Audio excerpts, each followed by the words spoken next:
मेरे प्रिय आत्मन, प्रेम क्या है? जीना और जानना तो आसान है, लेकिन कहना बहुत कठिन है। जैसे कोई मछली से पूछे कि सागर क्या है, तो मछली कह सकती है ये है सागर, ये रहा, चारों तरफ वही है। लेकिन कोई पूछे कि कहो क्या है, बताओ मत, तो बहुत कठिन हो जाएगा मछली को। आदमी के जीवन में भी जो श्रेष्ठ है, सुंदर है और सत्य है, उसे जिया जा सकता, जाना जा सकता, हुआ जा सकता, लेकिन कहना बहुत मुश्किल है। और दुर्घटना और दुर्भाग्य यह है कि जिसमें जिया जाना चाहिए, जिसमें हुआ जाना चाहिए, उसके संबंध में मनुष्य जाति 5-6 हजार वर्ष से केवल बातें कर रही है। प्रेम की बात चल रही है, प्रेम के गीत गाए जा रहे हैं, प्रेम के भजन गाए जा रहे हैं, और प्रेम का मनुष्य के जीवन में कोई स्थान नहीं है। अगर आदमी के भीतर खोजने जाएं तो प्रेम से ज्यादा असत्य शब्द दूसरा नहीं मिलेगा। और जिन लोगों ने प्रेम को असत्य सिद्ध कर दिया है और जिन्होंने प्रेम की समस्त धाराओं को अवरुद्ध कर दिया है, और बड़ा दुर्भाग्य यह है कि लोग समझते हैं वे ही प्रेम के जन्मदाता भी हैं। धर्म प्रेम की बातें करता है, लेकिन आज तक जिस प्रकार का धर्म मनुष्य जाति के ऊपर दुर्भाग्य की भांति छाया हुआ है, उस धर्म ने ही मनुष्य के जीवन से प्रेम के सारे द्वार बंद कर दिए। और न इस संबंध में पूरब और पश्चिम में कोई फर्क है, न हिंदुस्तान में और न अमेरिका में कोई फर्क है। मनुष्य के जीवन में प्रेम की धारा प्रकट ही नहीं हो पाई, और नहीं हो पाई तो हम दोष देते हैं कि मनुष्य ही बुरा है, इसलिए नहीं प्रकट हो पाई। हम दोष देते हैं कि ये मन ही जहर है, इसलिए प्रकट नहीं हो पाई। मन जहर नहीं है, और जो लोग मन को जहर कहते रहे, उन्होंने ही प्रेम को जहरीला कर दिया, प्रेम को प्रकट नहीं होने दिया। मन जहर हो कैसे सकता है? इस जगत में कुछ भी जहर नहीं है। परमात्मा के सारे उपक्रम में कुछ भी विष नहीं है, सब अमृत है। लेकिन आदमी ने सारे अमृत को जहर कर लिया है, और इस जहर करने में शिक्षक, साधु संत और तथाकथित धार्मिक लोगों का सबसे ज्यादा हाथ है। इस बात को थोड़ा समझ लेना जरूरी है, क्योंकि अगर ये बात दिखाई न पड़े तो मनुष्य के जीवन में कभी भी प्रेम भविष्य में भी नहीं हो सकेगा। क्योंकि जिन कारणों से प्रेम नहीं पैदा हो सका है, उन्हीं कारणों को हम प्रेम प्रकट करने के आधार और कारण बना रहे हैं। हालतें ऐसी हैं कि गलत सिद्धांतों को अगर हजारों वर्ष तक दोहराया जाए तो फिर हम ये भूल ही जाते हैं कि सिद्धांत गलत है, और दिखाई पड़ने लगता है कि आदमी गलत है, क्योंकि उन सिद्धांतों को पूरा नहीं कर पा रहा है। मैंने सुना है एक सम्राट के महल के नीचे से एक पंखा बेचने वाला गुजरता था और जोर से चिल्ला रहा था कि अनूठे और अद्भुत पंखे मैंने निर्मित किए हैं। ऐसे पंखे कभी भी नहीं बनाए गए, ये पंखे कभी देखे भी नहीं गए हैं। सम्राट ने खिड़की से झांक के देखा कि कौन है जो अनूठे पंखे ले आया। सम्राट के पास सब तरह के पंखे थे, दुनिया के कोने कोने में जो मिल सकते थे। और नीचे देखा, गलियारे में खड़ा हुआ एक आदमी, साधारण 2-2 पैसे के पंखे होंगे, और चिल्ला रहा है कि अनूठे, अद्वितीय।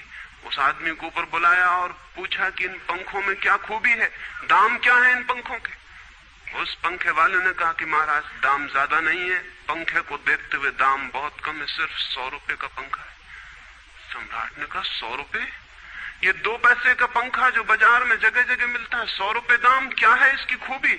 उस आदमी ने कहा खूबी ये पंखा 100 वर्ष चलता है, 100 वर्ष के लिए गारंटी है, 100 वर्ष से कम में खराब नहीं होता है। सम्राट ने कहा इसको देख के तो ऐसा लगता है कि सप्ताह भी चल जाए, पूरा तो मुश्किल है। धोखा देने की कोशिश कर रहे हो, सरासर बेईमानी, और वो भी सम्राट के सामने। उस आदमी ने कहा आप मुझे भली भांति जानते हैं, इसी गलिहारे में रोज पंखे बेचता हूं, 100 रुपए दाम है इसके, और अगर 100 वर्ष न चले तो जिम्मेदार मैं हूं, रोज तो नीचे मौजूद होता हूं, और फिर आप सम्राट हैं, आपको धोखा देके जाऊंगा कहां। वो पंखा खरीद लिया गया। सम्राट को विश्वास तो न था, लेकिन आश्चर्य भी था कि यह आदमी सरासर झूठ बोल रहा है, किस बल पर बोल रहा है। पंखा 100 रुपए में खरीद लिया गया और उससे कहा कि 7वें दिन तुम उपस्थित हो जाना। 2-4 दिन में ही पंखे की डंडी बाहर निकल गई, 7वें दिन तो वो बिल्कुल मुर्दा हो गए।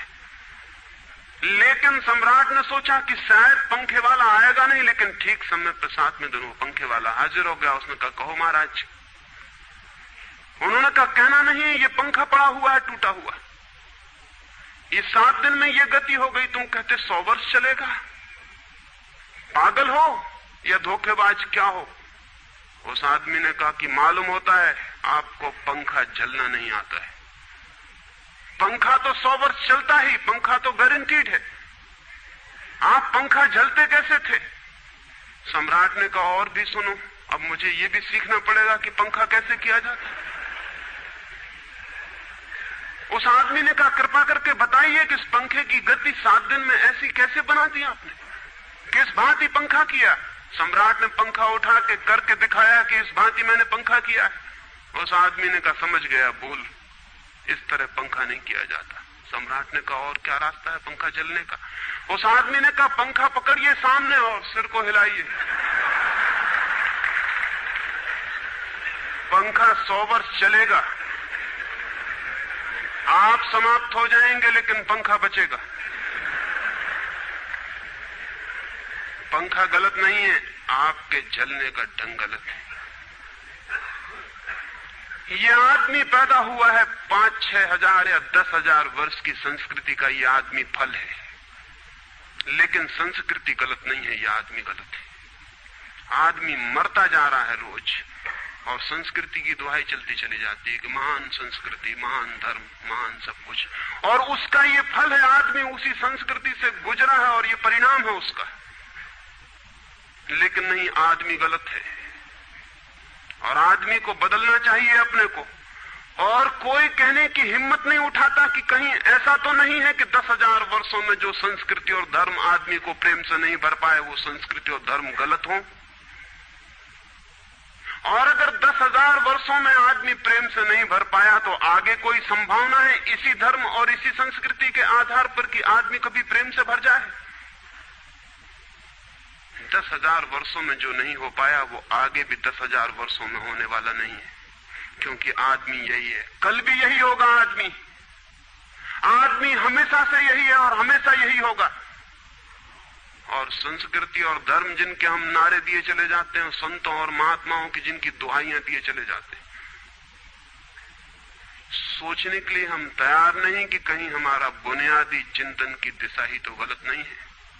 मैं कहना चाहता हूं कि वो गलत है, और गलत सबूत है ये आदमी। और क्या सबूत होता है?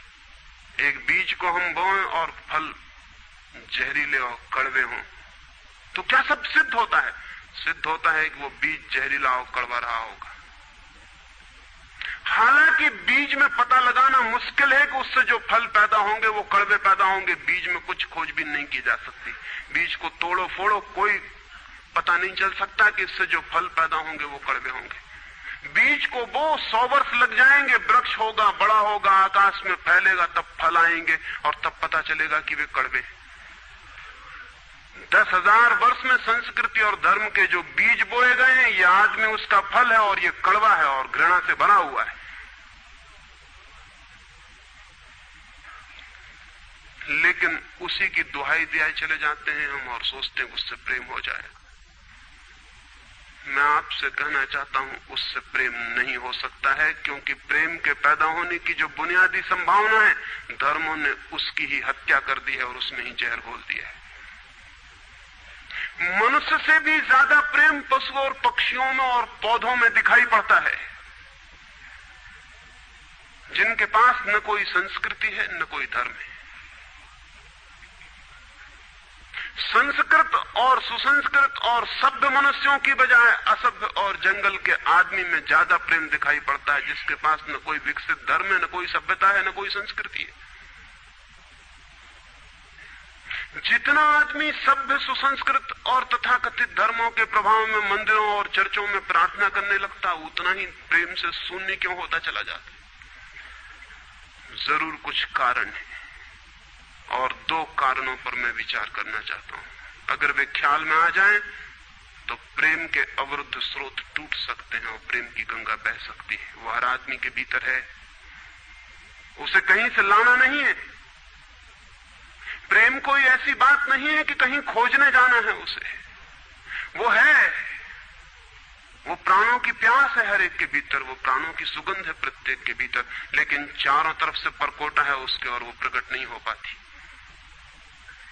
सब तरफ पत्थर की दीवार है और वो झरने नहीं फूट पाते। तो प्रेम की खोज और प्रेम की साधना कोई पॉजिटिव, कोई विधायक खोज और साधना नहीं है कि हम जाएं और कहीं प्रेम सीख लें। एक मूर्तिकार एक पत्थर को तोड़ रहा था, कोई देखने गया था कि मूर्ति कैसे बनाई जाती है। उसने देखा कि मूर्ति तो बिल्कुल नहीं बनाई जा रही, सिर्फ छेनी और हथौड़े से पत्थर तोड़ा जा रहा है। तो उस आदमी ने पूछा कि आप क्या कर रहे हैं, मूर्ति नहीं बनाएंगे? मैं तो मूर्ति का बनना देखने आया हूं, आप तो सिर्फ पत्थर तोड़ रहे हैं। उस मूर्तिकार ने कहा कि मूर्ति तो पत्थर के भीतर छिपी है, उसे बनाने की जरूरत नहीं है, सिर्फ उसके ऊपर जो व्यर्थ पत्थर जुड़ा है उसे अलग कर देने की जरूरत है और मूर्ति प्रकट हो जाएगी। मूर्ति बनाई नहीं जाती, मूर्ति सिर्फ आविष्कृत होती है, डिस्कवर होती है, अनावृत होती है, उगाड़ी जाती है। मनुष्य के भीतर प्रेम छिपा है, सिर्फ उगाड़ने की बात है, उसे पैदा करने का सवाल नहीं है, अनावृत करने की बात है। कुछ है जो हमने ऊपर से ओढ़ा हुआ है, जो उसे प्रकट नहीं होने देता। एक चिकित्सक से जाके आप पूछें कि स्वास्थ्य क्या है, और दुनिया का कोई चिकित्सक नहीं बता सकता कि स्वास्थ्य क्या है। बड़े आश्चर्य की बात है, स्वास्थ्य पर ही तो सारा चिकित्सा शास्त्र खड़ा है, सारी मेडिकल साइंस खड़ी है, और कोई नहीं बता सकता कि स्वास्थ्य क्या है। लेकिन चिकित्सक से पूछें कि स्वास्थ्य क्या है, तो वो कहेगा बीमारियों के बाबत हम बता सकते हैं कि बीमारियां क्या हैं, उनके लक्षण हमें पता है, एक एक बीमारी का अलग अलग परिभाषा हमें पता है। स्वास्थ्य का हमें कोई भी पता नहीं है। इतना हम कह सकते हैं कि जब कोई बीमारी नहीं होती तो जो होता है वो स्वास्थ्य है। स्वास्थ्य तो मनुष्य के भीतर छिपा है, इसलिए मनुष्य की परिभाषा के बाहर है। बीमारी बाहर से आती है, इसलिए बाहर से परिभाषा की जा सकती है। स्वास्थ्य भीतर से आता है, उसकी कोई परिभाषा नहीं की जा सकती। इतना ही हम कह सकते हैं कि बीमारियों का अभाव स्वास्थ्य है। लेकिन ये स्वास्थ्य की कहां परिभाषा हुई? स्वास्थ्य के संबंध में तो हमने कुछ भी ना कहा कि बीमारियां नहीं है, तो बीमारियों के संबंध में कहा। सच ये है कि स्वास्थ्य पैदा नहीं करना होता, या तो छिप जाता है बीमारियों में, या बीमारियां हट जाती हैं तो प्रकट हो जाता है। स्वास्थ्य हम में है, स्वास्थ्य हमारा स्वभाव है। प्रेम हम में है, प्रेम हमारा स्वभाव है। इसलिए ये बात गलत है कि मनुष्य को समझाया जाए कि तुम प्रेम पैदा करो। सोचना यह है कि प्रेम पैदा क्यों नहीं हो पा रहा है, बाधा क्या है, अड़चन क्या है, कहां रुकावट डाल दी गई। अगर कोई भी रुकावट ना हो तो प्रेम प्रकट होगा ही। उसे सिखाने की और समझाने की कोई भी जरूरत नहीं है। अगर मनुष्य के ऊपर गलत संस्कृति और गलत संस्कार की धाराएं और बाधाएं न हो तो हर आदमी प्रेम को उपलब्ध होगा ही, ये अनिवार्यता है। प्रेम से कोई बच ही नहीं सकता, प्रेम स्वभाव है। गंगा बहती है हिमालय से, बहेगी गंगा, उसके प्राण है, उसके पास जल है, वो बहेगी और सागर को खोज ही लेगी। न किसी पुलिस वाले से पूछेगी, न किसी पुरोहित से पूछेगी कि सागर कहां है। देखा किसी गंगा को चौरस्ते पर खड़े होकर पूछते कि सागर कहां है? उसके प्राणों में है छिपी सागर की खोज और ऊर्जा है, तो पहाड़ तोड़ेगी, मैदान तोड़ेगी और पहुंच जाएगी सागर तक। सागर कितने ही दूर हो, कितना ही छिपा हो, खोज ही लेगी। और कोई रास्ता नहीं है, कोई गाइड बुक नहीं है कि जिससे पता लगा ले कि कहां से जाना है, लेकिन पहुंच जाती है। लेकिन बांध बांध दिए जाएं, चारों तरफ परकोटे उठा दिए जाएं, प्रकृति की बाधाओं को तोड़ के तो गंगा सागर तक पहुंच जाती है, लेकिन अगर आदमी की इंजीनियरिंग की बाधाएं खड़ी कर दी जाएं तो हो सकता है गंगा सागर तक न पहुंच पाए। ये भेद समझ लेना जरूरी है। प्रकृति की कोई भी बाधा असल में बाधा नहीं है, इसलिए गंगा सागर तक पहुंच जाती है, हिमालय को काट के पहुंच जाती है। लेकिन अगर आदमी इजाद करे, इंतजाम करे, तो गंगा को सागर तक नहीं भी पहुंचने दे सकता है। प्रकृति का तो एक सहयोग है, प्रकृति तो एक हार्मनी है। वहां जो बाधा भी दिखाई पड़ती है वो भी शायद शक्ति को जगाने के लिए चुनौती है। वहां जो विरोध भी दिखाई पड़ता है वो भी शायद भीतर प्राणों में जो छिपा है उसे प्रकट करने के लिए बुलावा है। वहां शायद कोई बाधा नहीं है। वहां हम बीज को दबाते हैं जमीन में,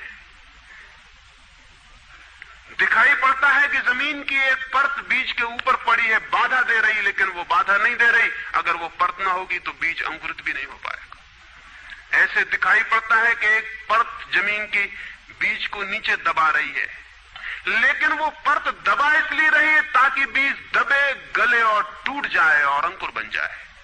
ऊपर से दिखाई पड़ता है वो जमीन बाधा दे रही, लेकिन वो जमीन मित्र है और सहयोग कर रही बीज को प्रकट करने में। प्रकृति तो एक हार्मनी है, एक संगीतपूर्ण लयबद्धता है, लेकिन आदमी ने जो जो निसर्ग के ऊपर इंजीनियरिंग की है, जो जो उसने अपने यांत्रिक धारणाओं को ठोंकने की और बिठाने की कोशिश की है, उससे गंगाएं रुक गई हैं, जगह जगह अवरुद्ध हो गई हैं।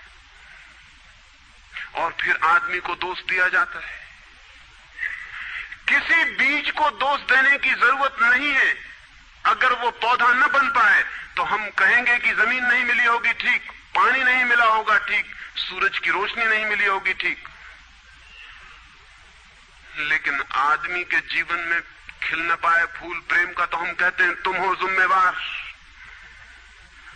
और कोई नहीं कहता कि भूमि ना मिली होगी, ठीक, पानी ना मिला होगा, ठीक, सूरज की रोशनी ना मिली होगी, ठीक, इसलिए यह आदमी का पौधा अवरुद्ध रह गया, विकसित नहीं हो पाया, फूल तक नहीं पहुंच पाया।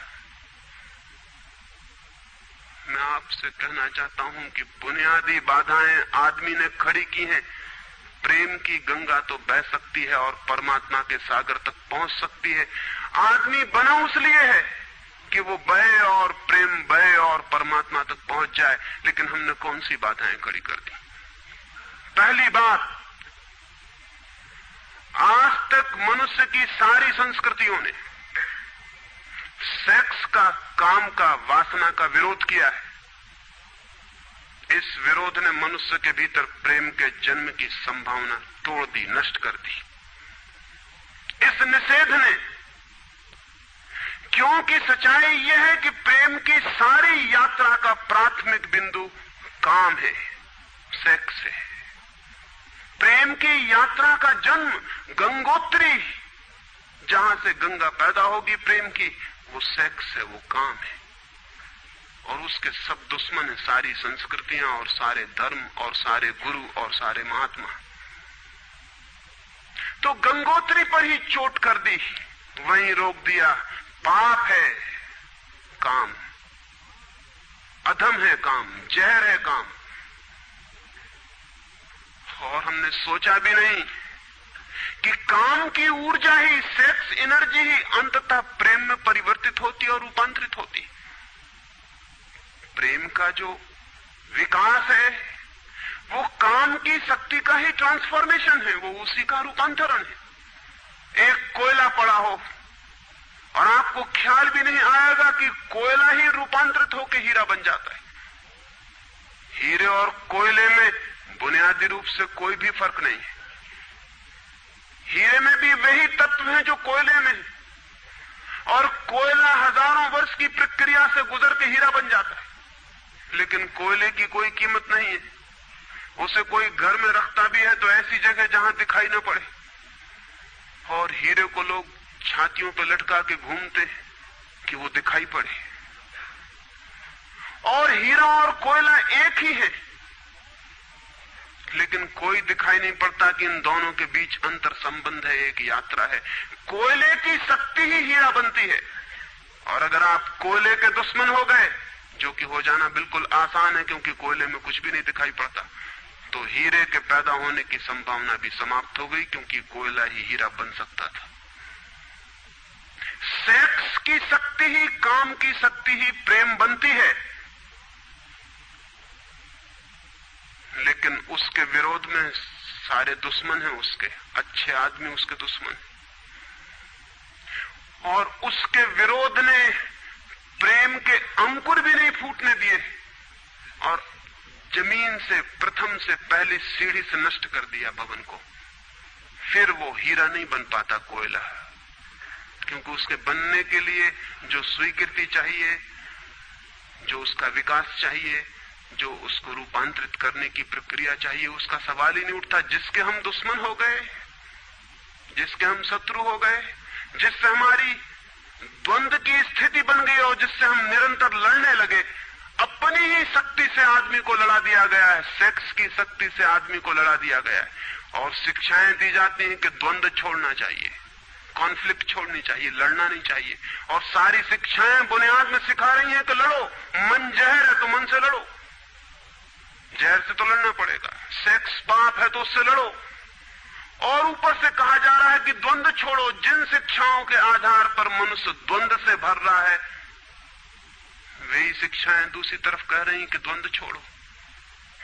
एक तरफ आदमी को पागल बनाओ और दूसरी तरफ पागल खाने खोलो कि उनका इलाज करना है। एक तरफ कीटाणु फैलाओ बीमारियों के, और फिर अस्पताल खोलो कि बीमारियों का इलाज यहां किया जाता है। एक बात समझ लेनी जरूरी है संबंध में, मनुष्य कभी भी काम से मुक्त नहीं हो सकेगा। काम उसके जीवन का प्राथमिक बिंदु है, उसी से जन्म होता है। परमात्मा ने काम की शक्ति को ही, सेक्स को ही सृष्टि का मूल बिंदु स्वीकार किया है। और परमात्मा जिसे पाप नहीं समझ रहा, महात्मा उसे पाप बता रहे हैं। अगर परमात्मा उसे पाप समझता है तो परमात्मा से बड़ा पापी इस पृथ्वी पर, इस जगत में, इस विश्व में कोई भी नहीं है। फूल खिला हुआ दिखाई पड़ रहा है। कभी सोचा है कि फूल का खिल जाना भी सेक्सुअल एक्ट है? फूल का खिल जाना भी काम की एक घटना है, वासना की एक घटना है। फूल में है क्या उसके खिल जाने में? उसके खिल जाने में कुछ भी नहीं है। वे बिंदु हैं, पराग के, वीरी के कण हैं, जिन्हें तितलियां उड़ा के दूसरे फूलों पे ले जाएंगी और नया जन्म देंगी। एक मोर नाच रहा है और कवि गीत गा रहे हैं, और संत भी देख के प्रसन्न होंगे, लेकिन उन्हें ख्याल नहीं कि नृत्य एक सेक्सुअल एक्ट है। मोर पुकार रहा है अपनी प्रेयसी को या अपने प्रेमी को, वो नृत्य किसी को रिझाने के लिए। पपीहा गीत गा रहा है, कोयल बोल रही है। एक आदमी जवान हो गया है, एक युवती सुंदर होकर विकसित हो गई है। वो सब की सब सेक्सुअल एनर्जी की अभिव्यक्तियां हैं। वो सब का सब काम का ही रूपांतरण, वो सब का सब काम की ही अभिव्यक्ति, काम की ही अभिव्यंजना है। सारा जीवन, सारी अभिव्यक्ति, सारी फ्लावरिंग काम की है। और उस काम के खिलाफ संस्कृति और धर्म आदमी के मन में जहर डाल रहे हैं, उससे लड़ाने की कोशिश कर रहे हैं। मौलिक शक्ति से मनुष्य को उलझा दिया है लड़ने के लिए, इसलिए मनुष्य दीनहीन, प्रेम से रिक्त और थोथा और नाकुछ हो गया है। काम से लड़ना नहीं है, काम के साथ मैत्री स्थापित करनी है और काम की धारा को और ऊंचाइयों तक ले जाना है। किसी ऋषि ने किसी वधू को 9 वर और वधू को आशीर्वाद देते हुए कहा था कि तेरे 10 पुत्र पैदा हों और अंततः तेरा पति तेरा 11वां पुत्र हो जाए।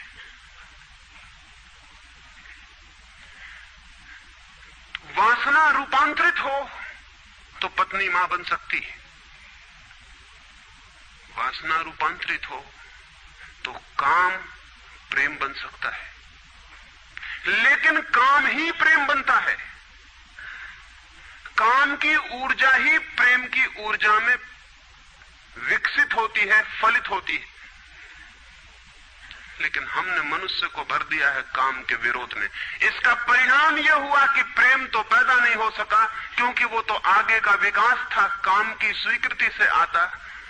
प्रेम तो विकसित नहीं हुआ और काम के विरोध में खड़े होने के कारण मनुष्य का चित्त ज्यादा से ज्यादा कामुक और सेक्सुअल होता चला गया। हमारे सारे गीत, हमारी सारी कविताएं, हमारे चित्र, हमारी पेंटिंग्स, हमारे मंदिर, हमारी मूर्तियां सब घूम फिर के सेक्स के आसपास केंद्रित हो गई। हमारा मन ही सेक्स के आसपास केंद्रित हो गया। इस जगत में कोई भी पशु मनुष्य की भांति सेक्सुअल नहीं है। मनुष्य 24 घंटे सेक्सुअल हो गया। उठते बैठते सोते जागते सेक्स ही सब कुछ हो गया। उसके प्राण में एक घाव हो गया, विरोध के कारण, दुश्मनी के कारण, शत्रुता के कारण। जो जीवन का मूल था उससे मुक्त तो हुआ नहीं जा सकता था, लेकिन उससे लड़ने की चेष्टा में सारा जीवन रुग्ण जरूर हो सकता था, वो रुग्ण हो गया है। और ये जो मनुष्य जाति इतनी ज्यादा कामुक दिखाई पड़ रही है, इसके पीछे तथाकथित धर्मों और संस्कृति का बुनियादी हाथ है। इसके पीछे बुरे लोगों का नहीं, सज्जनों और संतों का हाथ है। और जब तक मनुष्य जाति सज्जनों और संतों के इस अनाचार से मुक्त नहीं होती, तब तक प्रेम के विकास की कोई संभावना नहीं। मुझे एक घटना याद आती है। एक फकीर अपने घर से निकला था, किसी मित्र के पास मिलने जा रहा है। निकला है कि घोड़े पर उसका चढ़ा हुआ एक बचपन का दोस्त घर आके सामने खड़ा हो गया है। उसने कहा कि दोस्त तुम घर पे रुको, वर्षों से प्रतीक्षा करता था कि तुम आओगे तो बैठेंगे और बात करेंगे, और दुर्भाग्य कि मुझे किसी मित्र से मिलने जाना है, मैं वचन दे चुका हूं तो मैं वहां जाऊंगा, घंटे भर में जल्दी से जल्दी लौट आऊंगा, तब तक तुम विश्राम करो। उसके मित्र ने कहा कि मुझे तो चैन नहीं है, अच्छा होगा कि मैं तुम्हारे साथ ही चला चलूं। लेकिन उसने कहा कि मेरे कपड़े सब गंदे हो गए धूल से रास्ते की, अगर तुम्हारे पास कुछ अच्छा कपड़ा हो तो मुझे दे दो, तो मैं डाल लूं और साथ हो जाऊं। निश्चित था उस फकीर के पास किसी सम्राट ने उसे एक बहुमूल्य कोट, एक पगड़ी और धोती भेंट की थी। उसने संभाल के रखी थी, कभी जरूरत पड़ेगी तो पहनूंगा। वो जरूरत नहीं आई थी, निकाल के ले आया। खुशी में मित्र ने जब पहन ली तब उसे थोड़ी ईर्ष्या पैदा हुई। मित्र ने पहन के तो मित्र सम्राट मालूम होने लगा। बहुमूल्य कोट था, पगड़ी थी, धोती थी, शानदार जूते थे, और उसके सामने वो फकीर बिल्कुल ही नौकर चाकर दीनहीन दिखाई पड़ने लगा। उसने सोचा है तो बड़ा मुश्किल हुआ है, तो बड़ा गलत हुआ। जिनके घर में ले जाऊंगा ध्यान इस पर जाएगा, मुझ पर किसी का भी ध्यान जाएगा नहीं। अपने ही कपड़े, और आज अपने ही कपड़ों के कारण मैं दीनहीन हो जाऊंगा। लेकिन बार बार मन को समझाया कि मैं फकीर हूं, आत्मा परमात्मा की बात करने वाला, क्या रखा है कोट में पगड़ी में, छोड़ो, पहने रहने तो कितना फर्क पड़ता है। लेकिन जितना समझाने की कोशिश की कि कोट पगड़ी में क्या रखा है, कोट पगड़ी ही उसके मन में घूमने लगी। मित्र दूसरी बात करने लगा, लेकिन वो भीतर तो, ऊपर तो कुछ और दूसरी बातें कर रहा है, लेकिन वहां उसका मन नहीं है, भीतर उसे बस कोट और पगड़ी। रास्ते पर जो भी आदमी देखता है उसको कोई भी नहीं देखता, मित्र की तरफ सबकी आंखें जाती हैं। वो बड़ा मुश्किल में पड़ गया कि तो आज अपनी भूल कर ली, अपने हाथ से भूल कर ली। जिनके घर जाना था वहां पहुंचा, जाके परिचय दिया कि मेरे मित्र हैं, जमाल, बचपन के दोस्त हैं, बहुत प्यारे आदमी हैं। और फिर अचानक अनजाने मुंह से निकल गया कि रह गए कपड़े सो कपड़े मेरे हैं। क्योंकि मित्र भी जिनके घर गए थे वो भी उसके कपड़ों को देख रहे थे, और भीतर उसके चल रहा था कोट पगड़ी, मेरी कोट पगड़ी, और उन्हीं की वजह से मैं परेशान हो रहा हूं। निकल गया मुंह से कि रह गए कपड़े, कपड़े मेरे। मित्र भी हैरान हुआ, घर के लोग भी हैरान हुए कि क्या पागलपन की बात है, ख्याल उसको भी आया बोल जाने के बाद, तब पछताया कि तो भूल हो गई। पछताया तो और दबाया अपने मन को, बाहर निकल के क्षमा मांगने लगा कि क्षमा कर दो, बड़ी गलती हो गई। मित्र ने कहा मैं तो हैरान हुआ कि तुमसे निकल कैसे गया। उसने कहा कि कुछ नहीं, सिर्फ जबान की चूक हो गई। हालांकि जबान की चूक कभी भी नहीं होती, भीतर कुछ चलता होता है तो कभी कभी बेमौके जबान से निकल जाता है, चूक कभी नहीं होती। माफ कर दो, भूल हो गई। कैसे ये ख्याल आ गया कुछ समझ में नहीं आता, हालांकि पूरी तरह समझ में आ रहा था कि ख्याल कैसे आया है। दूसरे मित्र के घर गए। अब वो तय करता रहा रास्ते में कि अब चाहे कुछ भी हो जाए, ये नहीं कहना है कि कपड़े मेरे हैं, पक्का कर लेना है अपने मन को। घर के द्वार पर उसने जाके बिल्कुल दृढ़ संकल्प कर लिया कि ये बात नहीं उठानी कि कपड़े मेरे। लेकिन उस पागल को पता नहीं कि जितना वो दृढ़ संकल्प कर रहा है इस बात का, वो दृढ़ संकल्प बता रहा है इस बात को कि उतने ही जोर से उसके भीतर ये भावना घर कर रही कि कपड़े मेरे। आखिर दृढ़ संकल्प किया क्यों जाता है? एक आदमी कहता है कि मैं ब्रह्मचर्य का दृढ़ व्रत लेता हूं, उसका मतलब है उसके भीतर कामुकता दृढ़ता से धक्के मार रही, नहीं तो और कारण क्या है? एक आदमी कहता है कि मैं कसम खाता हूं कि आज से कम खाना खाऊंगा, उसका मतलब यह है कि कसम खानी पड़ रही, ज्यादा खाने का मन है उसका। और तब अनिवार्य रूप में द्वंद्व पैदा होता है। जिससे हम लड़ना चाहते हैं वही हमारी कमजोरी है, और तब द्वंद्व पैदा हो जाना स्वाभाविक है। वो लड़ता हुआ दरवाजे के भीतर गया, संभल संभल के बोला कि मेरे मित्र हैं, लेकिन जब वो बोल रहा है तब उसको कोई नहीं देख रहा, उसके मित्र कोई उस घर के लोग देख रहे हैं। तब फिर उसे ख्याल आया कि मेरा कोट, मेरी पगड़ी। उसने कहा कि दृढ़ता से कसम खाई, इसकी बात नहीं उठानी। मेरा क्या है कपड़ा लत्ता? कपड़े लत्ते किसी के होते हैं, ये तो सब संसार है, ये तो सब माया है। लेकिन ये सब समझा रहा है, लेकिन असलियत तो बाहर से भीतर, भीतर से बाहर हो रही। समझाया कि मेरे मित्र हैं, बचपन के दोस्त हैं, बहुत प्यारे आदमी हैं, रह गए कपड़े, कपड़े उन्हीं के हैं, मेरे नहीं है। पर घर के लोगों को ख्याल आया कि कपड़े उन्हीं के हैं, मेरे नहीं है। आज तक ऐसा परिचय कभी देखा नहीं गया था। बाहर निकल के क्षमा मांगने लगा कि बड़ी भूल हुई जा रही, मैं क्या करूं क्या ना करूं, ये क्या हो गया है मुझे। आज तक मेरी जिंदगी में कपड़ों ने इस तरह से मुझे नहीं पकड़ा था, किसी को नहीं पकड़ा। लेकिन अगर तरकीब उपयोग में करें तो कपड़े पकड़ ले सकते हैं। मित्र ने कहा मैं जाता नहीं तुम्हारे साथ, पर वो हाथ जोड़ने लगा कि नहीं ऐसा मत करो, जीवन भर के लिए दुख रह जाएगा कि मैंने क्या दुर्व्यवहार किया। अब मैं कसम खा के कहता हूं कि कपड़ों की बात ही नहीं उठानी। मैं बिल्कुल भगवान की कसम खाता हूं कि कपड़ों की बात नहीं उठानी। और कसम खाने वालों से हमेशा सावधान रहना जरूरी है, क्योंकि जो भी कसम खाता है उसके भीतर उस कसम से भी मजबूत कोई बैठा है जिसके खिलाफ वो कसम खा रहा है। और वो जो भीतर बैठा है वो ज्यादा भीतर है, कसम ऊपर है और बाहर है। कसम चेतन मन से खाई गई है, और जो भीतर बैठा है वो अचेतन की परतों तक समाया हुआ है। अगर मन के 10 हिस्से कर दें तो कसम एक हिस्से ने खाई है, 9 हिस्से उल्टा भीतर खड़ा हुआ है। ब्रह्मचर्य की कसमें एक हिस्सा खा रहा है मन का, और 9 हिस्सा परमात्मा की दुहाई दे रहा है। वो जो परमात्मा ने बनाया है वो उसके लिए कहा चला जा रहा है, कहे चला जा रहा है। गए तीसरे मित्र के घर। अब उसने बिल्कुल ही अपनी सांसों तक पे संयम कर रखा है। संयमी आदमी बड़े खतरनाक होते हैं, क्योंकि उनके भीतर ज्वालामुखी उबल रहा है और ऊपर से वो संयम साधे हुए हैं।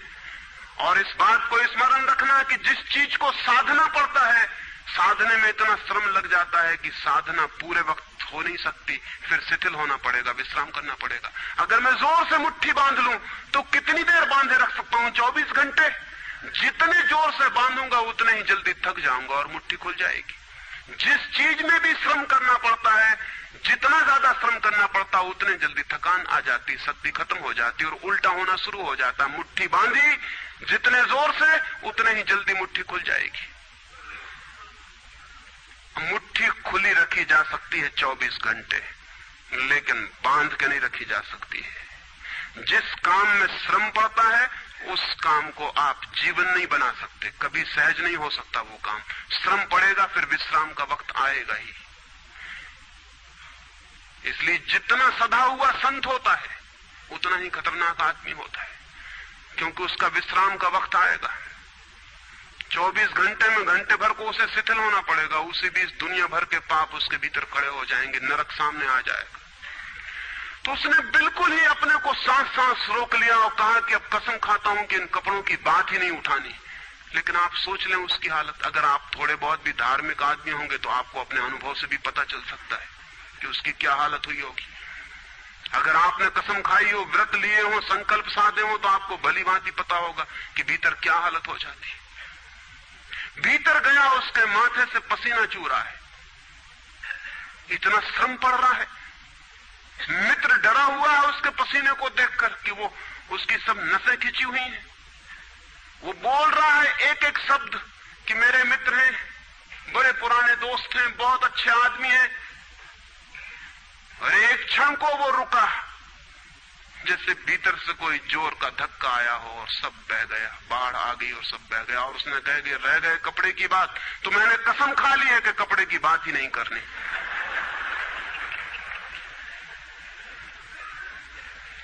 ये जो इस आदमी के साथ हुआ वो पूरी मनुष्य जाति के साथ सेक्स के संबंध में हो गया है। सेक्स को ऑब्सेशन बना दिया, सेक्स को रोग बना दिया, घाव बना दिया और सब विषाक्त कर दिया, सब विषाक्त कर दिया। छोटे छोटे बच्चों को समझाया जा रहा कि सेक्स पाप है, लड़कियों को समझाया जा रहा, लड़कों को समझाया जा रहा कि सेक्स पाप है। फिर ये लड़की जवान होगी, ये लड़का जवान होगा, इनकी शादियां होंगी और सेक्स की दुनिया शुरू होगी और इन दोनों के भीतर ये भाव है कि ये पाप है। और फिर कहा जाएगा स्त्री को कि पति को परमात्मा मान। जो पाप में ले जा रहा उसको परमात्मा कैसे माना जा सकता? ये कैसे संभव है कि जो पाप में घसीट रहा है वो परमात्मा हो? और उस लड़के को कहा जाएगा, उस युवक को कहा जाएगा कि तेरी पत्नी है, तेरी साथनी है, तेरी संगी है। लेकिन जो नरक में ले जा रही, शास्त्रों में लिखा कि स्त्री नरक का द्वार है। ये नरक का द्वार, संगी और साथनी, ये मेरा आधा अंग, ये नरक की तरफ जाता हुआ आधा अंग मेरा, ये इसके साथ कौन सा सामंजस्य बन सकता है? सारे दुनिया का दाम्पत्य जीवन नष्ट किया है इस शिक्षा ने। और जब दंपति का जीवन नष्ट हो जाए तो प्रेम की कोई संभावना नहीं रही। क्योंकि जब पति और पत्नी प्रेम न कर सके एक दूसरे को, जो कि अत्यंत सहज और नैसर्गिक प्रेम है, तो फिर कौन और किसको प्रेम कर सकेगा? इस प्रेम को बढ़ाया जा सकता है कि पत्नी और पति का प्रेम इतना विकसित हो, इतना उदात्त हो, इतना ऊंचा बने कि धीरे धीरे बांध तोड़ दे और दूसरों तक फैल जाए। ये हो सकता है, लेकिन इसको समाप्त ही कर दिया जाए, तोड़ ही दिया जाए, विषाक्त कर दिया जाए तो फैलेगा क्या, बढ़ेगा क्या? रामानुज एक गांव में ठहरे थे और एक आदमी ने आके कहा कि मुझे परमात्मा को पाना है। तो उन्होंने कहा कि तूने कभी किसी को प्रेम किया है? उस आदमी ने कहा, इस झंझट में मैं कभी पड़ा ही नहीं, प्रेम वगैरह की झंझट मैंने की, मुझे तो परमात्मा को खोजना है। रामानुज ने कहा, तूने कभी झंझट ही नहीं की प्रेम की? उसने कहा, मैं बिल्कुल सच कहता हूं आपसे। और बेचारा ठीक ही कह रहा था, क्योंकि धर्म की दुनिया में प्रेम एक डिस्क्वालिफिकेशन, एक अयोग्यता है।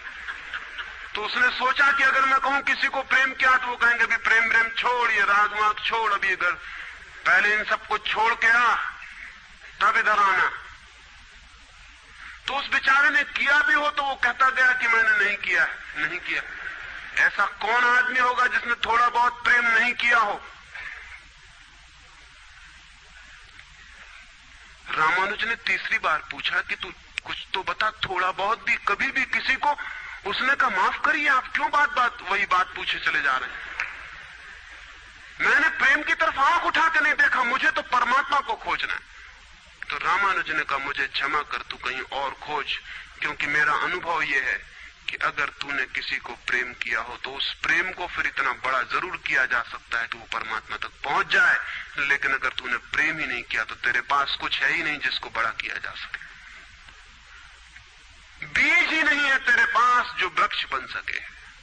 तो तू जा कहीं और पूछ। और जब पति और पत्नी में प्रेम न हो, जिस पत्नी ने अपने पति को प्रेम न किया हो और जिस पति ने अपनी पत्नी को प्रेम न किया हो, वे बेटों को, बच्चों को प्रेम कर सकते हैं तो आप गलती में हैं।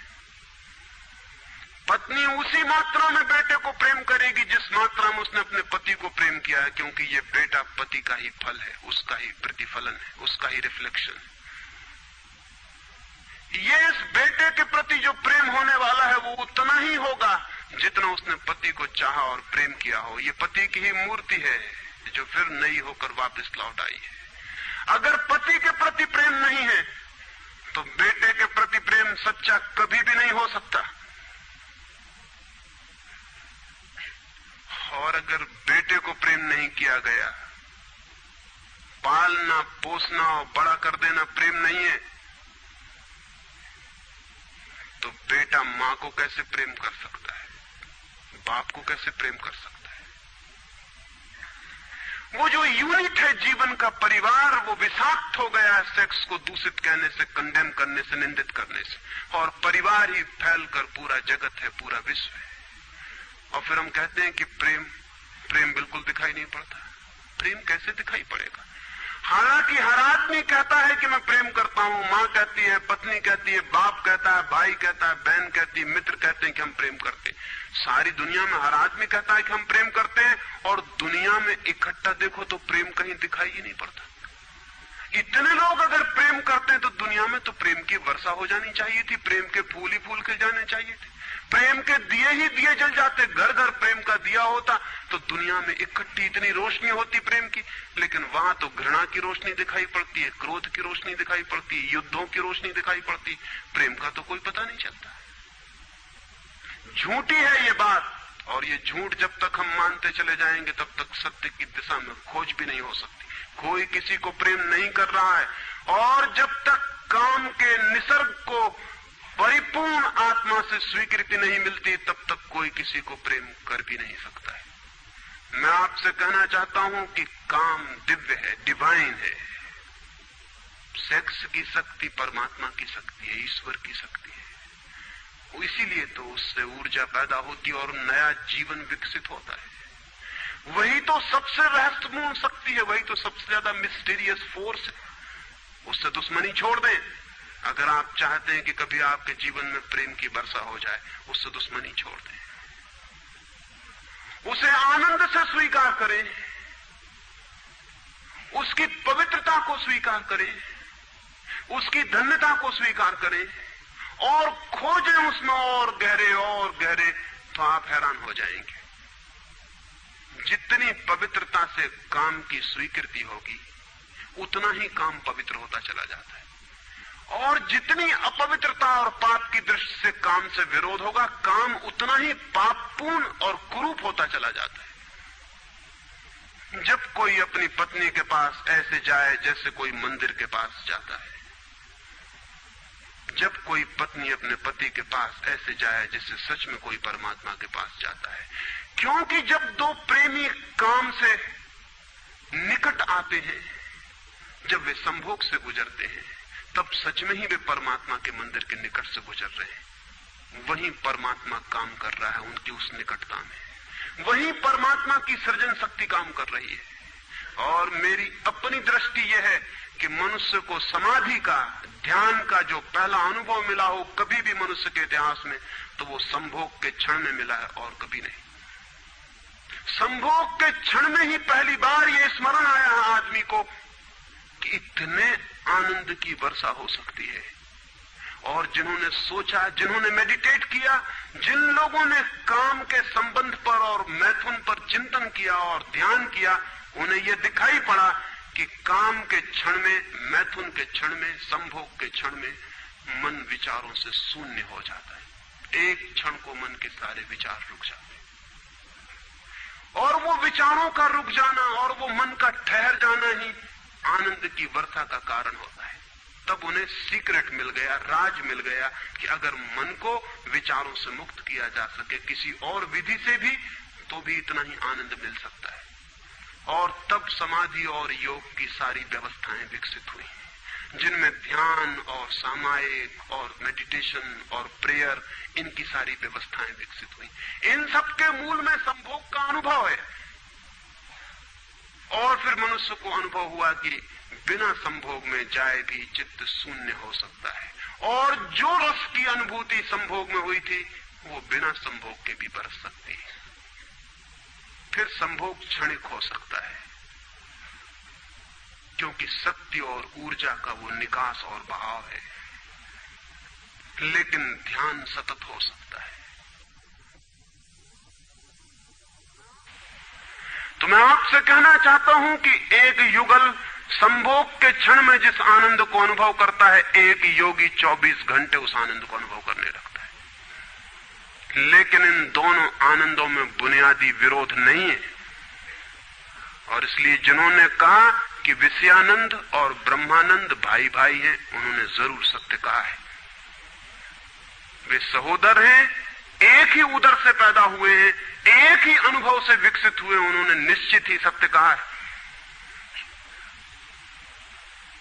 तो पहला सूत्र आपसे कहना चाहता हूं, अगर चाहते हैं कि पता चले कि प्रेम तत्व क्या है, तो पहला सूत्र है काम की पवित्रता, दिव्यता, उसकी ईश्वरीय अनुभूति की स्वीकृति, उसको परम हृदय से, पूर्ण हृदय से अंगीकार। और आप हैरान हो जाएंगे, जितने परिपूर्ण हृदय से काम की स्वीकृति होगी, उतने ही आप काम से मुक्त होते चले जाएंगे। जितना अस्वीकार होता है, उतने ही हम बंधते हैं, जैसा वो फकीर कपड़ों से बंध गया। जितना स्वीकार होता है, उतने हम मुक्त होते हैं। अगर परिपूर्ण स्वीकार है, टोटल एक्सेप्टेबिलिटी है जीवन का जो निसर्ग है उसकी, तो आप पाएंगे कि वो परिपूर्ण स्वीकृति को मैं आस्तिकता कहता हूं। वही आस्तिकता व्यक्ति को मुक्त करती है। नास्तिक में उनको कहता हूं जो जीवन के निसर्ग का अस्वीकार करते हैं, निषेध करते हैं। ये बुरा है, ये पाप है, ये विष है, ये छोड़ो, ये छोड़ो, ये छोड़ो। जो छोड़ने की बातें कर रहे हैं वे ही नास्तिक हैं। जीवन जैसा है उसे स्वीकार करो और जियो उसकी परिपूर्णता में। वही परिपूर्णता रोज रोज सीढ़ियां सीढ़ियां ऊपर उठाती जाती, वही स्वीकृति मनुष्य को ऊपर ले जाती, और एक दिन उसके दर्शन होते हैं जिसका काम में पता भी नहीं चलता था। काम अगर कोयला था तो एक दिन हीरा भी प्रकट होता है प्रेम का। तो पहला सूत्र यह है। दूसरा सूत्र आपसे कहना चाहता हूं, और वो दूसरा सूत्र भी संस्कृति ने और आज तक की सभ्यता ने और धर्मों ने हमारे भीतर मजबूत किया है। दूसरा सूत्र भी स्मरणीय है, क्योंकि पहला सूत्र तो काम की ऊर्जा को प्रेम बना देगा, और दूसरा सूत्र द्वार की तरह रोके हुए है उस ऊर्जा को बहने से, वो बह नहीं पाएगी। वो दूसरा सूत्र है मनुष्य का ये भाव कि मैं हूं, ईगो, उसका अहंकार कि मैं हूं। बुरे लोग तो कहते ही हैं कि मैं हूं, अच्छे लोग और जोर से कहते हैं कि मैं हूं, और मुझे स्वर्ग जाना है और मोक्ष जाना है और मुझे ये करना है और मुझे वो करना है। लेकिन वो मैं खड़ा हुआ है वहां भीतर। और जिस आदमी का मैं जितना मजबूत है, उतना ही उस आदमी की सामर्थ्य दूसरे से संयुक्त हो जाने की कम हो जाती, क्योंकि मैं एक दीवार है, एक घोषणा है कि मैं हूं। मैं की घोषणा कह देती है तुम हो, मैं हूं, दोनों के बीच फासला है। फिर मैं कितना ही प्रेम करूं और आपको अपनी छाती से लगा लूं, लेकिन फिर भी हम दो हैं। छातियां कितनी ही निकट आ जाएं, फिर भी बीच में फासला है। मैं हूं, तुम हो। इसलिए निकटतम अनुभव भी निकट नहीं ला पाते। शरीर पास बैठ जाते हैं, आदमी दूर दूर बने रह जाते हैं। जब तक भीतर मैं बैठा हुआ है, तब तक दूसरे का भाव नष्ट नहीं होता। शास्त्र ने कहीं एक अद्भुत वचन कहा है कि दी अदर इज हेल, वो जो दूसरा है वही नरक है। लेकिन शास्त्र ने ये नहीं कहा कि why the other is other, वो दूसरा क्यों है। वो दूसरा इसलिए है कि मैं हूं, और जब तक मैं हूं तब तक दुनिया में हर चीज दूसरी है, अन्य है, भिन्न है। और जब तक भिन्नता है तब तक प्रेम का अनुभव नहीं हो सकता। प्रेम है एकात्म का अनुभव। प्रेम है इस बात का अनुभव कि गिर गई दीवार और दो ऊर्जाएं मिल गई और संयुक्त हो गई। प्रेम है इस बात का अनुभव कि एक व्यक्ति और दूसरे व्यक्ति की सारी दीवारें गिर गईं और प्राण संयुक्त हुए, मिले और एक हो गए। जब यही अनुभव एक व्यक्ति और समस्त के बीच फलित होता है तो उस अनुभव को मैं कहता हूं परमात्मा, और जब दो व्यक्तियों के बीच फलित होता है तो उसे मैं कहता हूं प्रेम। अगर मेरे और किसी दूसरे व्यक्ति के बीच ये अनुभव फलित हो जाए कि हमारी दीवारें गिर जाएं, हम किसी भीतर के तल पर एक हो जाएं, एक संगीत, एक धारा, एक प्राण, तो ये अनुभव है प्रेम। और अगर ऐसा ही अनुभव मेरे और समस्त के बीच घटित हो जाए कि मैं विलीन हो जाऊं और सब और मैं एक हो जाऊं, तो ये अनुभव है परमात्मा। इसलिए मैं कहता हूं प्रेम है सीढ़ी और परमात्मा है उस यात्रा की अंतिम मंजिल। ये कैसे संभव है कि दूसरा मिट जाए? जब तक मैं न मिटूं तब तक दूसरा कैसे मिट सकता है? वो दूसरा पैदा किया है मेरे मैं की प्रतिध्वनि ने। जितने जोर से मैं चिल्लाता हूं कि मैं, उतने ही जोर से वो दूसरा पैदा हो जाता है। वो दूसरी प्रतिध्वनि है, उस तरफ इको हो रही मेरे मैं की।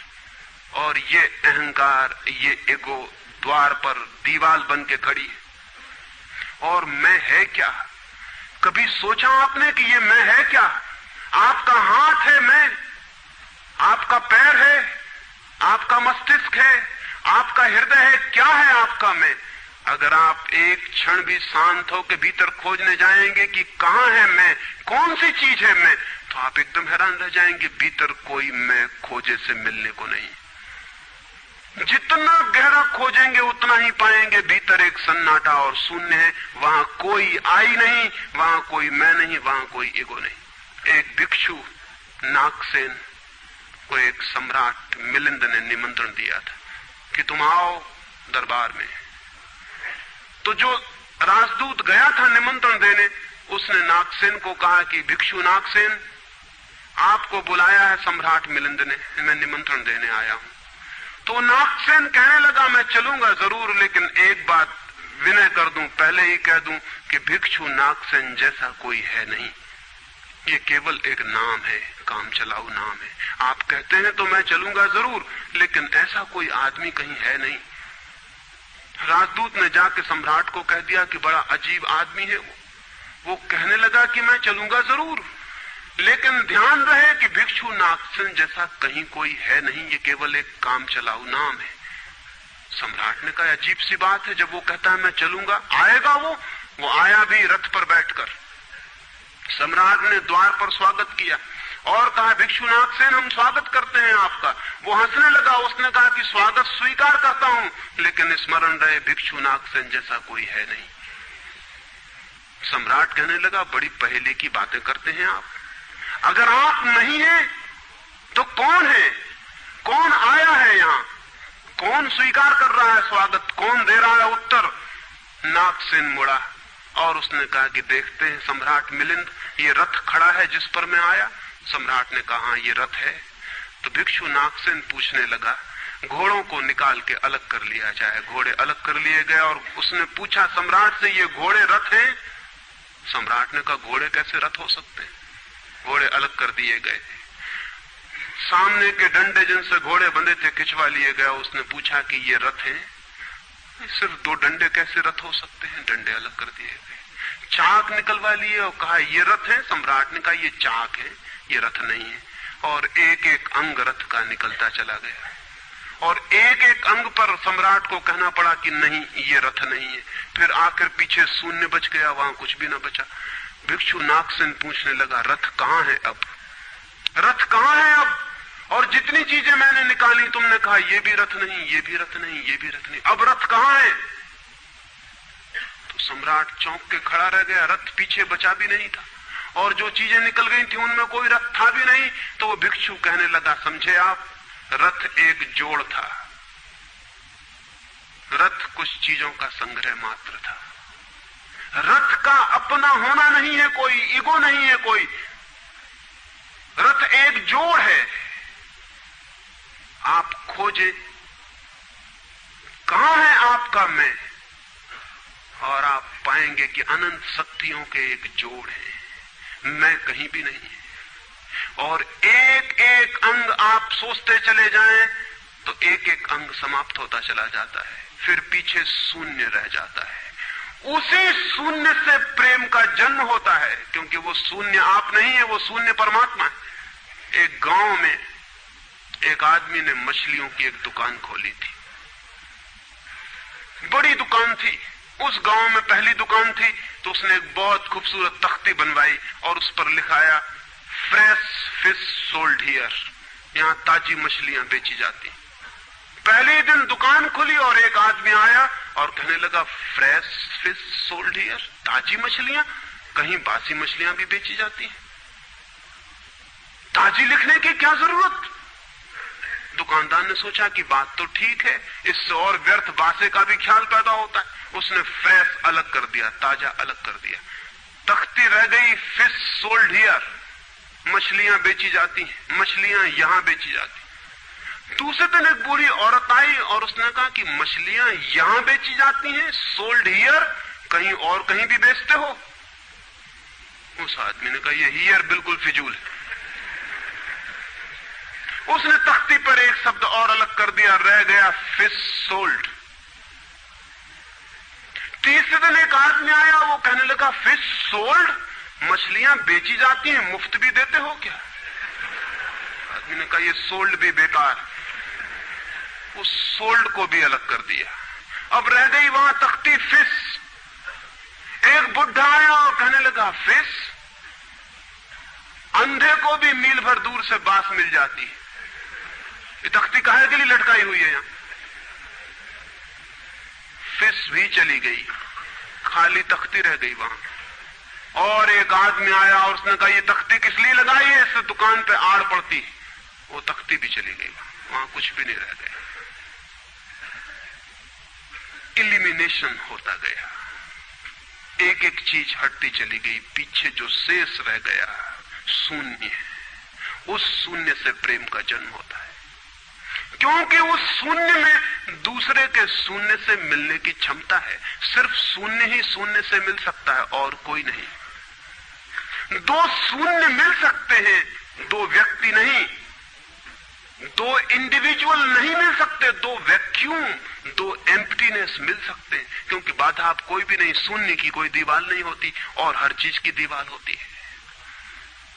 तो दूसरी बात स्मरणीय है, व्यक्ति जब मिटता है नहीं रह जाता, पाता है कि हूं ही नहीं, जो है वो मैं नहीं हूं, जो है वो सब है।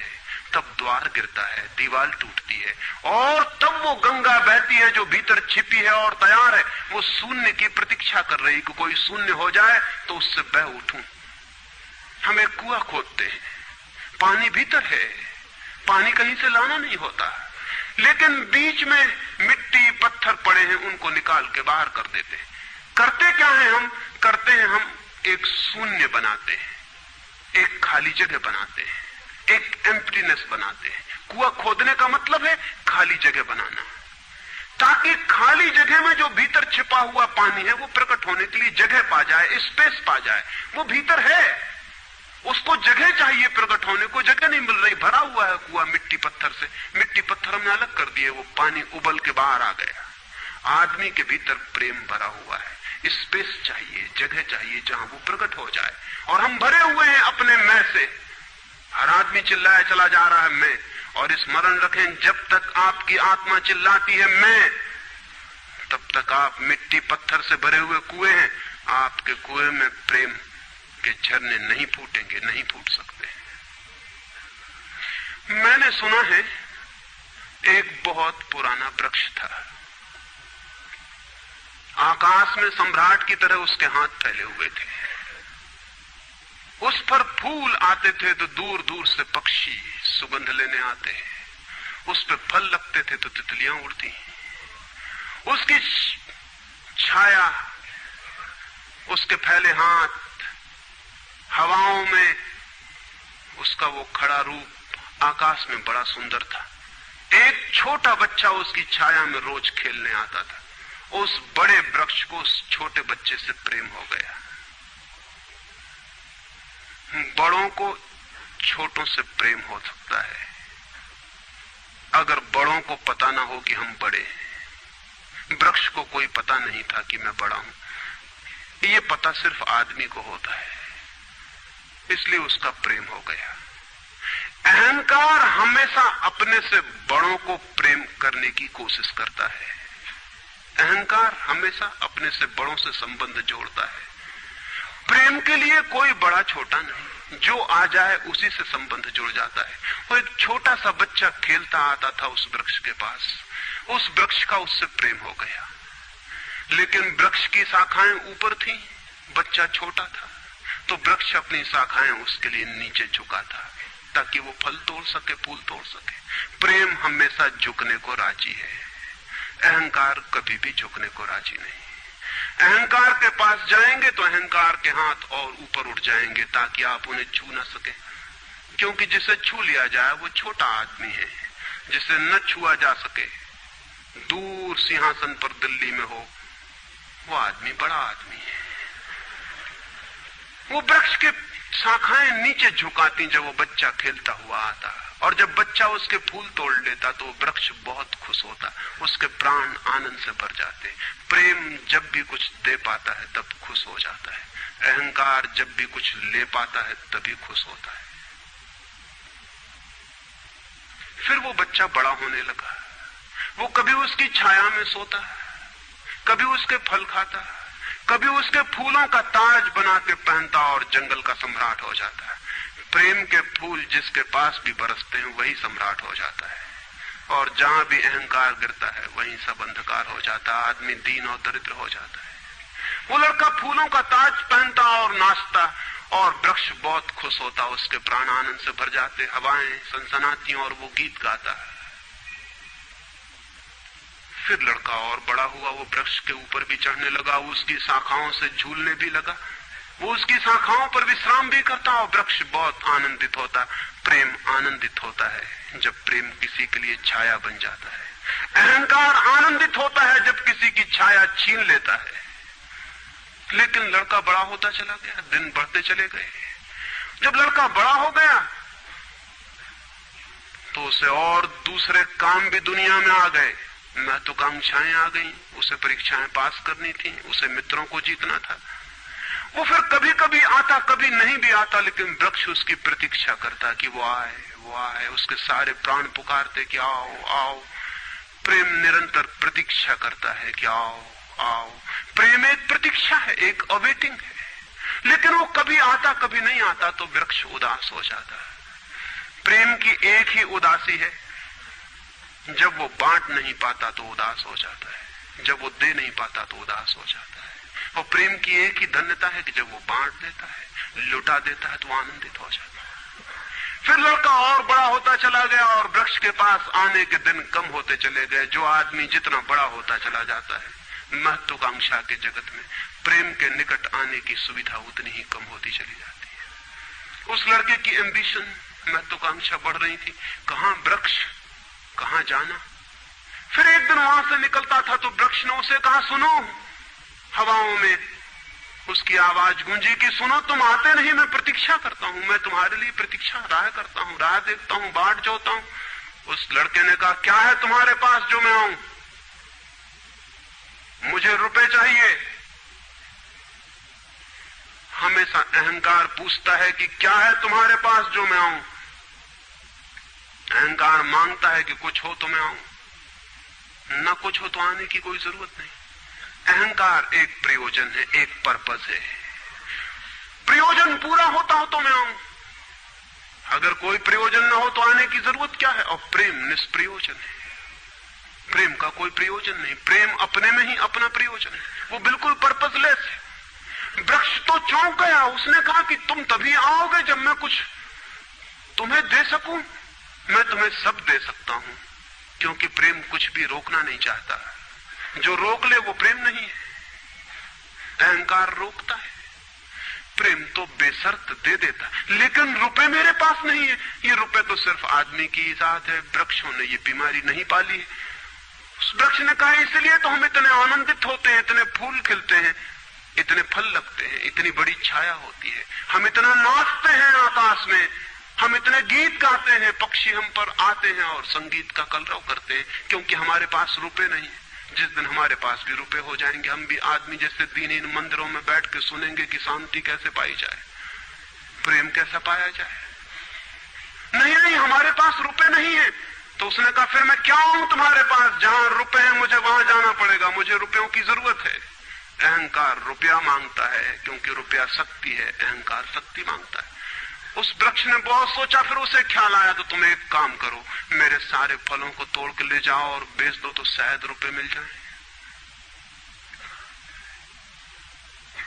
और उस लड़के को भी ख्याल आया, वो चढ़ा और उसने सारे फल तोड़ डाले, कच्चे भी गिरा डाले, शाखाएं भी टूटी, पत्ते भी टूटे, लेकिन वृक्ष बहुत खुश हुआ, बहुत आनंदित हुआ। टूट के भी प्रेम आनंदित होता है, अहंकार पाके भी आनंदित नहीं होता, पाके भी दुखी होता है। और वो लड़के ने तो धन्यवाद भी नहीं दिया पीछे लौटकर, लेकिन उस वृक्ष को पता भी नहीं चला, उसे तो धन्यवाद मिल गया इसी में कि उसने उसके प्रेम को स्वीकार किया और उसके फलों को ले गया और बाजार में बेचा। लेकिन फिर वो बहुत दिनों तक नहीं आया, उसके पास रुपए थे और रुपयों से रुपए पैदा करने की वो कोशिश में लग गया था, वो भूल गया। वर्ष बीत गए और वृक्ष उदास है और उसके प्राणों में रस बह रहा है कि वो आए उसका प्रेमी और उसके रस को ले जाए, जैसे किसी माँ के स्तन में दूध भरा हो और उसका बेटा खो गया हो और उसके सारे प्राण तड़प रहे हो कि उसका बेटा कहाँ है, जिसे वो खोजे, जो उसे हल्का कर दे, निर्भर कर दे। ऐसे वो वृक्ष के प्राण पीड़ित होने लगे कि वो आए आए आए, उसकी सारी आवाज यही गूंजने लगी कि आओ। बहुत दिनों बाद वो आया, वो लड़का तो प्रौढ़ हो गया था। वृक्ष ने उससे कहा कि आओ मेरे पास, मेरे आलिंगन में आओ। उसने कहा छोड़ो ये बकवास, ये बचपन की बातें हैं।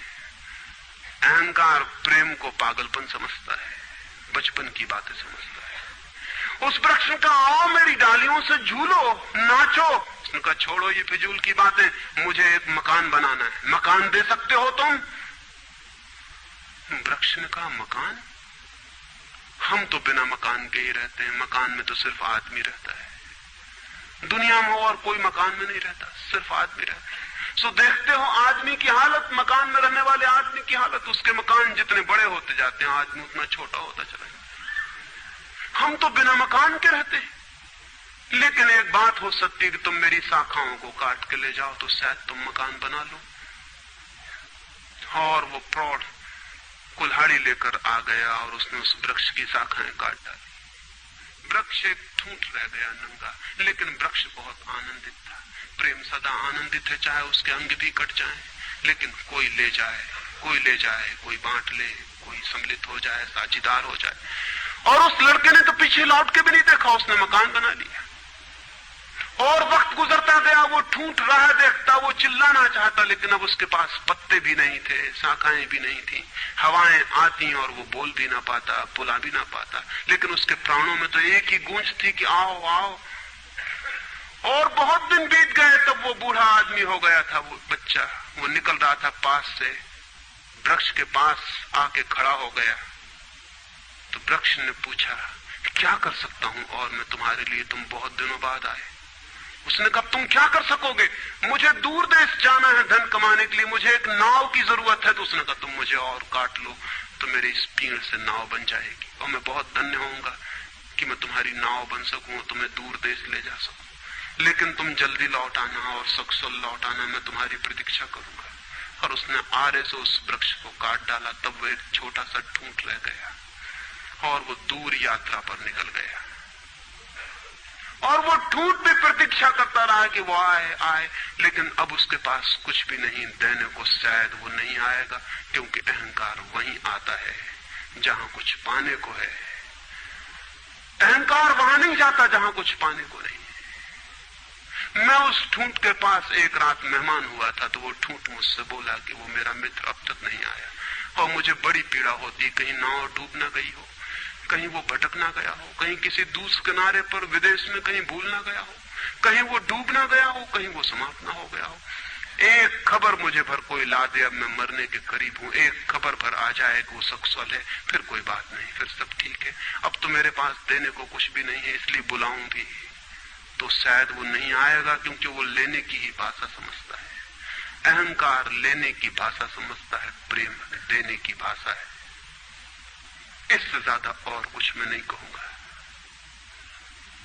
जीवन एक ऐसा वृक्ष बन जाए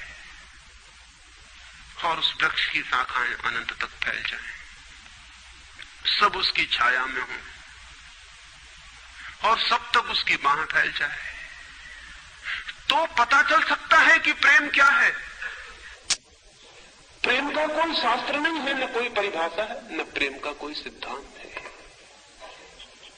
तो मैं बहुत हैरानी में था कि क्या कहूंगा आपसे कि प्रेम क्या है, तो बताना मुश्किल है। आके बैठ सकता हूं, अगर मेरी आंखों में दिखाई पड़ जाए तो दिखाई पड़ सकता है, अगर मेरे हाथों में दिखाई पड़ जाए तो दिखाई पड़ सकता है। मैं कह सकता हूं ये है प्रेम, लेकिन प्रेम क्या है? अगर मेरी आंख में न दिखाई पड़े, मेरे हाथ में न दिखाई पड़े, तो शब्दों से बिल्कुल भी दिखाई नहीं पड़ सकता है कि प्रेम क्या है। मेरी बातों को इतने प्रेम और शांति से सुना, उससे बहुत बहुत अनुग्रहित हूं और अंत में सबके भीतर बैठे परमात्मा को प्रणाम करता हूं। मेरे प्रणाम स्वीकार।